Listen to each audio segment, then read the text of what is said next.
Greetings, everyone. This is Audra Johnson, CEO of The Enterprising Woman, where we are about all things entrepreneur.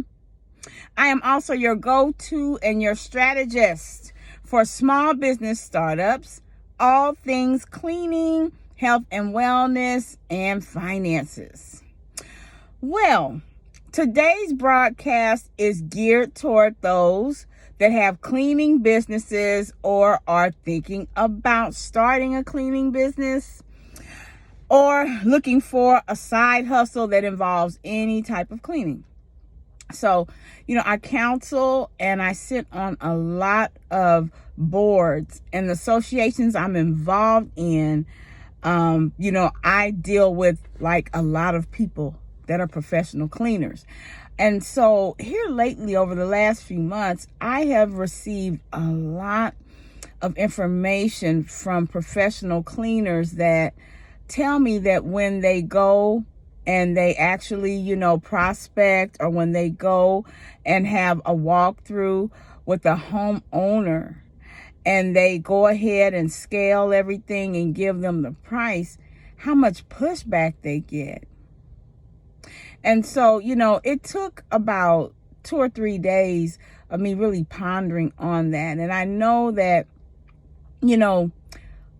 cleaning, professional cleaning, house cleaning, a housekeeper, yada, yada, whatever you want to call it, it's really a luxury. Historically, it's always been a luxury. If you just go back in history, we know that wealthy people always had house cleaners, nannies, so on and so forth. But because of the day and hour we live in now, you find that, let's say, the everyday working class family, a lot of times they're reaching out and they desire, to have cleaning services. And we understand and know that, working class people are not necessarily people that make low wages. I mean, there are a lot of people that are in the working class that make 6-7 figures. So I'm not trying to classify, them in that measure, but there are a lot of working class people that make, let's say a nominal salary, or because of their responsibilities with family, or even if they're part of what I call the sandwich generation, which the sandwich generation is the generation that's trying to take care of and raise their children and their family, but they're still reaching back, trying to take care of, their parents or other, relatives in that particular generation, aunts, uncles, or what have you. But long story short, with that being the case, I came up with an idea. Truth be told, skilled professional cleaning, it does cost. It just does. So, a lot of people, that go, and again, as I said earlier, they have these conversations and they get all sorts of pushback. Oh, cleaning's not rocket science. Oh, this. Oh, I'd be on here for an hour telling you all the different things that I hear. And cleaning really is rocket science, by the way. A lot of people are quick to say that, but cleaning is rocket science. I'll give you one example why it is. Cleaning is rocket science because you do need to have knowledge of science. You need to have knowledge of chemicals. You need to know what is compatible with what. And for those that may still watch this and think that cleaning is a rocket science, there are a couple of chemicals that you mix. And if you mix those chemicals together, they create a deadly gas that can poison you. I'm not going to mention them on this broadcast because guess what? I don't want anyone to try it and then come back after me. Liability is everything, right? So let me get to my idea. My idea is to just offer partial services, especially for families with children, because that's one of the reasons why your everyday working class nuclear family, a lot of them want people to clean their home on a regular basis. If you think about, let's say, a parent, whether they're a single parent or married, whether it's a 2-parent household, let's say they go to work, they come home, they help do homework, and if the children have sports, let me tell you, that calendar is full. So for those that really are looking and want to help people, offer a package where you just come, 1 day a week or 2 days a week, and you just target one room or 1 or 2 rooms, or find out what is your client or prospect's most important concern.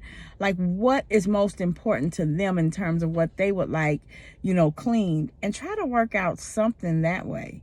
Because there are a lot of people, again, they want professional skilled cleaning, but they really can't afford it. A lot of people really can't. A lot of people just really cannot afford it. So, that's one way, to try, to help, a family or help someone if they're willing to do that. So if you're standing there and you're having your conversation with them and you're telling them, okay, the deep clean is $350, maintenance clean is $175, yada, yada, depending on how often it is, because that's another thing. Bi-weekly cleans are going to be cheaper than a once a month clean. And a lot of people don't understand that either on the consumer side, but there's a reason for it. Another thing that people can offer, for instance, because I used to do this for an elderly lady, she was elderly. She still lived at home. She was still independent. Matter of fact, she was raising a 12-year-old granddaughter. And she was, up there in age, but she was still, youthful. She still had, all of her vitality. And she was still living in her home. But guess what? She could not clean her bathtub. And she was the type of person that didn't take showers. She liked to take baths. So she couldn't clean her bathtub. So what we would do is just clean her bathtub once a week or what have you, and that took a lot of weight off of her. So, these are little things that you can do, and you can even get creative beyond what I'm sharing. You can get creative beyond what I'm sharing. Sit down, think about it. If you're in the cleaning industry and you've given quotes and you've received a lot of pushback and, you're wondering why. Again, a lot of people cannot afford cleaning. And then there are a lot of people that just don't value cleaning in the way that it is and should be valued today. Cleaning is not, slavery. Cleaning is not, something that is less than any other occupation. Matter of fact, cleaning is like way up there. Because you could start a cleaning business tomorrow and you're going to immediately make profit as soon as you get clients. So, nevertheless, I hope this helps somebody. There's so many ways to make money.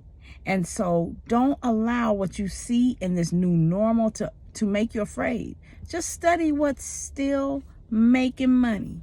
Study the wheels that are still turning in this climate. And if you have a gift, skill, or talent in that area, create a business with it. Again, you guys, I thank you so much. Those of you that have taken me up, I'm at 100 subs.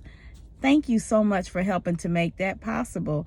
Also, those of you that have supported and purchased my ebooks, thank you so much. Thank you for those that comment. Thank you for those that are just so kind and sharing feedback with me as well.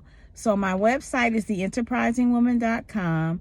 I navigate multiple streams of income through that website. So if you go to it, you'll see a lot of different things that I offer. But nevertheless, if you need coaching, if you need consulting, if you're trying to put a framework around a vision or a dream you have for a business that's in your mind, you can email me at CEO@theenterprisingwoman.com. I'm going to say that again, CEO@theenterprisingwoman.com. And you can request my small business plan outline. It's a freebie. I email it back to you. And guess what? You can take your dream and your vision and you can apply it on paper. Now, it's not a bona fide business plan. It's an outline to help you get started. So listen, have a wonderful day. And I'll talk to you later.